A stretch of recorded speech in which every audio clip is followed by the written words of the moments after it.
à tous, merci de nous rejoindre dans cette nouvelle édition de l'Africa Tonight. Au sommaire de ce journal, plusieurs manifestants interpellés au Tchad. Des membres de l'opposition et de la société civile ont été arrêtés ce samedi par les forces de l'ordre. Ils protestaient contre un éventuel 6e mandat du président Idriss Déby Itno. Les tarifs au péage augmentent au Togo. La nouvelle grille de prix entrée en vigueur le 18 mars a été dévoilée par le gouvernement. Les recettes collectées serviront à l'entretien et la modernisation du réseau routier togolais. Et ce 20 mars était célébrée la journée internationale de la francophonie, une journée qui était placée cette année sous le thème « Femmes francophones, femmes résilientes », ces femmes en première ligne face à la crise sanitaire liée à la pandémie de coronavirus.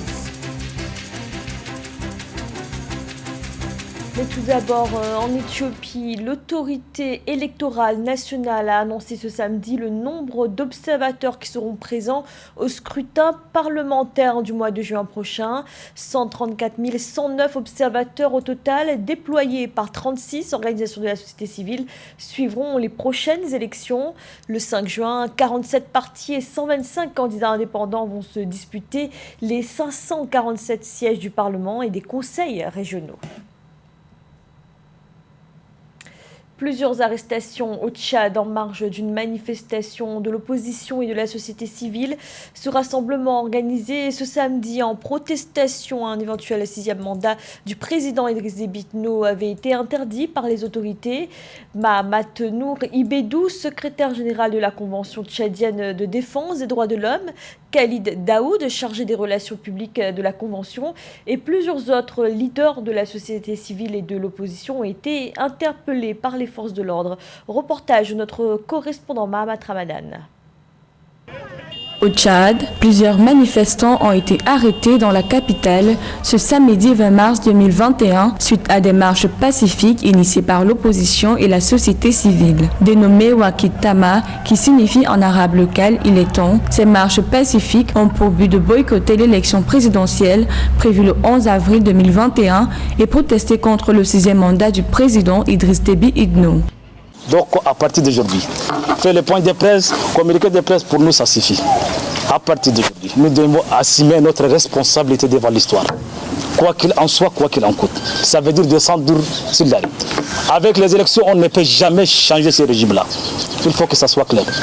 Selon l'opposition, au moins une quarantaine de manifestants, dont la plupart des leaders de l'opposition et de la société civile, ont été arrêtés par les forces de l'ordre lors des manifestations pacifiques. La police a aussi usé des gaz lacrymogènes pour disperser violemment les manifestants qui ont bravé l'interdiction de ces marches pacifiques par les autorités.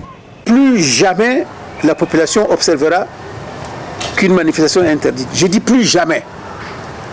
Et j'invite les Tchadiens de plus en plus à sortir massivement à tous les appels de manifestations pacifiques. Et ça va s'amplifier.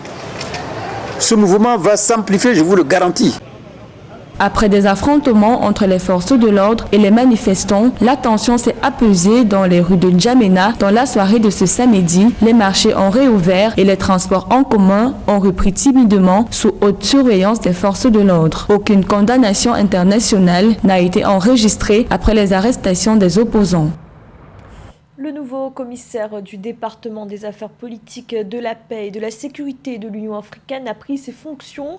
L'ambassadeur nigérian Bankole Adeoye, qui a succédé à l'Algérien Smaïl Chergui, a présenté les grandes lignes de son action. Un système de prévention et de gestion des conflits devrait être mis en œuvre. Marie Falantolo. Dans l'optique de présenter ses priorités et sa vision de l'Afrique pour les 4 prochaines années, le nouveau commissaire du département conjoint des affaires politiques, de la paix et de la sécurité de l'Union africaine, Ambe Bankole Adeoye, a présidé une conférence virtuelle le 15 mars 2021. Une conférence tenue 24 heures après sa remise officielle des programmes pour le département des affaires politiques de l'Union africaine. Pour y arriver, nous comptons introduire un système de rapport qui permettra de contrôler le nombre de conflits présents en Afrique ainsi que leur évolution au sein du continent. Nous comptons mettre un accent sur les droits humains, politiques, économiques, civiques et sociaux en mettant de l'avant les lois définies par des Africains et à respecter par eux-mêmes.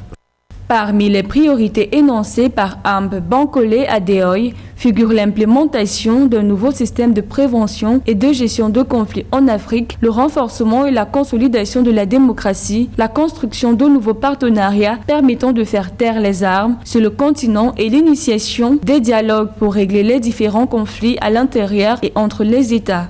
C'est une avancée réelle dans le cadre de la modernisation de l'institution panafricaine, notamment l'Union africaine. On sait déjà que les réformes engagées par le président Paul Kagame avaient préconisé la réduction, notamment du nombre de commissaires. Et pendant longtemps, la commission paix et sécurité avait été occupée par l'Algérie. Et aujourd'hui, avec la nomination du diplomate nigérian, c'est une avancée réelle.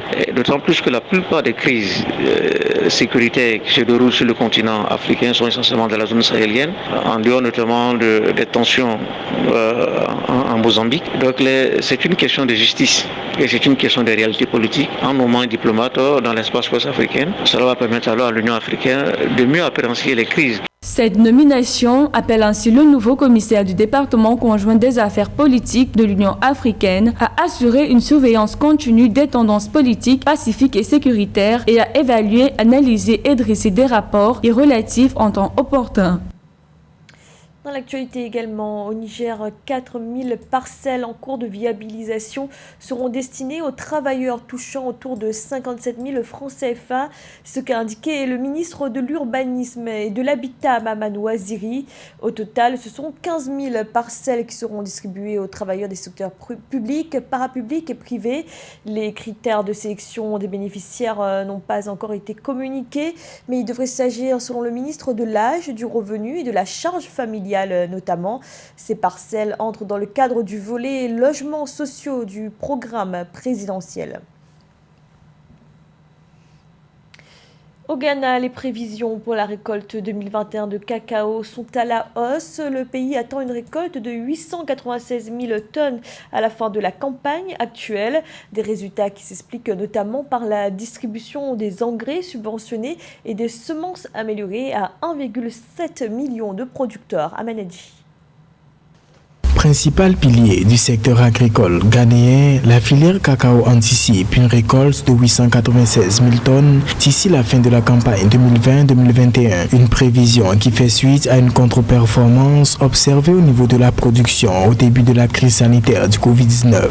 En effet, les autorités misent sur un rebond de la production estimé à 770 000 tonnes en 2019-2020, son plus bas niveau depuis 2014. Historiquement, le prix réel du cacao reste 2 fois inférieur à celui des années 1960 et même près de 4 fois inférieur au pic atteint dans le milieu des années 1970, plombé par une offre excédentaire quasi structurelle. Le ministère ghanéen des Finances, à travers un communiqué relatif au budget de l'année, estime que le pays est déjà en bonne voie pour atteindre cet objectif. Les livraisons de cacao à la Coco Marketing Company, qui détient le monopole de l'exportation, ont déjà atteint les 711 461 tonnes à la fin du mois de février 2021. Nous avons la possibilité de cultiver le cacao aujourd'hui. Pourquoi est-ce qu'on va continuer 60 ans après avoir réussi déjà à cultiver le cacao, à être encore la source de matières premières pour les économies industrialisées comme les économies européennes ou les économies occidentales? Pour le cas de la Chine, je peux citer le cas du Japon, je peux citer le cas de l'Inde, je peux citer le cas de la Malaisie.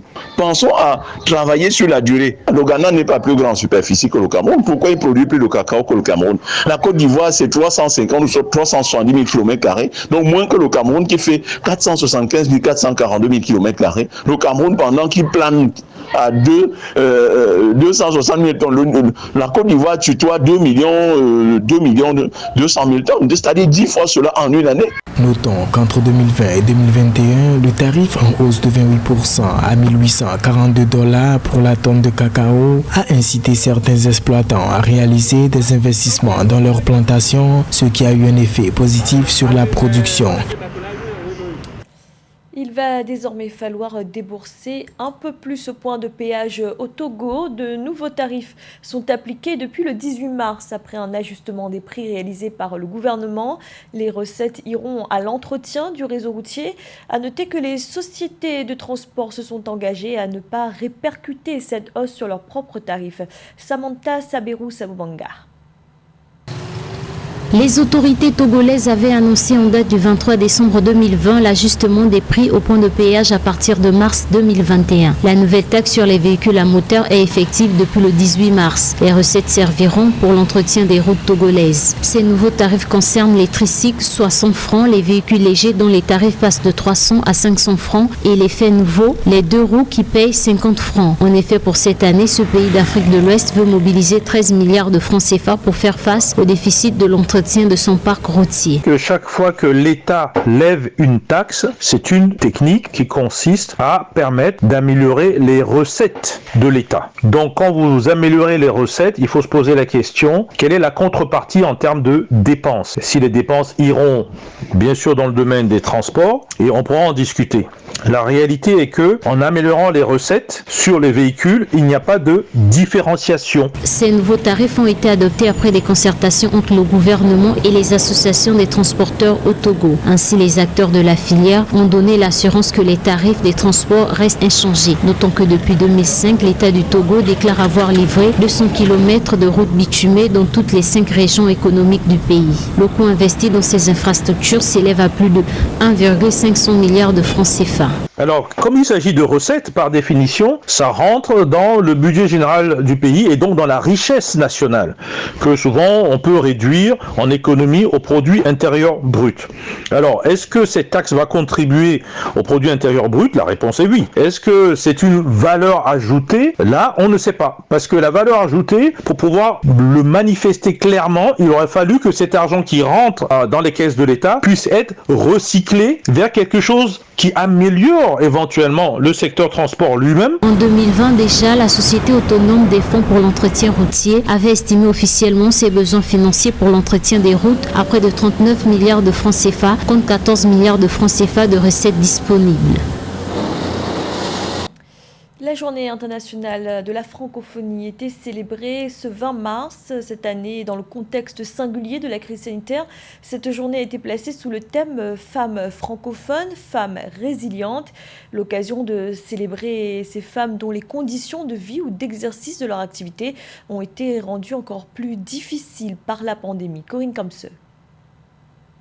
Femme épice de la vie, mais aussi transformatrice de celle-ci, c'est ainsi que Louise Mouchikiwabo de la francophonie qualifie les femmes du monde, notamment du monde francophone, alors que l'organisation célébrait ce 20 mars sa journée. Pour la secrétaire générale de l'Organisation internationale de la francophonie, qui part de son expérience personnelle et professionnelle, la femme est l'élément moteur des sociétés, une donnée fondamentale qui structure la vision de cette organisation de promotion de la langue française. Quand je quitte les fonctions que j'occupe aujourd'hui, j'ai envie de raconter l'histoire des femmes, les histoires des femmes de partout qui portent leur communauté, leurs enfants, qui se sacrifient beaucoup, mais qui restent quand même l'épice de la vie. La femme, c'est l'épice de la vie. La femme, c'est la transformatrice des communautés, des sociétés. Et parfois, on se trompe sur elle. On pense qu'elle est faible. On pense qu'elle ne peut pas résister. Femmes francophones, femmes résilientes, c'est justement le thème choisi pour l'année 2021. Ceci en hommage à toutes les femmes des 88 États et gouvernements de la francophonie qui se battent au quotidien, en particulier pendant cette période de crise sanitaire liée au coronavirus. Moment idéal pour remettre la lauréate 2020 du prix littéraire des 5 continents, Autre femme résiliente, sa récompense. Beata Oumumbieye Maïres, l'auteure franco-rwandaise, a partagé un bout de son roman primé « Tous tes enfants dispersés ». Il ne comprenait pas pourquoi elle préférait justement celui-là, qui était tout usé, voulait lui en faire choisir de plus solide, de tout neuf, à ses yeux plus désirable. Blanche est attristée par l'attrait démesuré de ses semblables pour le neuf et la modernité. Elle qui est si attachée à ce qui a disparu, aurait voulu lui dire combien les objets et les maisons anciennes sont précieuses, trésors de possibles réminiscences à portée de cœur, pour supporter l'absence de tous ceux qui ne sont plus. En raison du contexte sanitaire, l'Organisation internationale de la francophonie a choisi de célébrer cette journée dans un format virtuel depuis son siège à Paris. À titre de rappel, la francophonie, c'est plus de 300 millions de locuteurs à travers le monde, avec une vision particulière sur la condition des femmes. L'organisation développe à cet égard plusieurs programmes dédiés à celle-ci, à l'instar de Francophonie avec elle, un fonds de soutien pour les femmes touchées par la crise de la Covid-19. Et l'ancien capitaine des Lions indomptables du Cameroun, Samuel Eto'o, a été fait docteur honoris causa par l'école de commerce de Lyon en France. Il s'agit de l'une des plus hautes distinctions honorifiques qu'une université puisse accorder.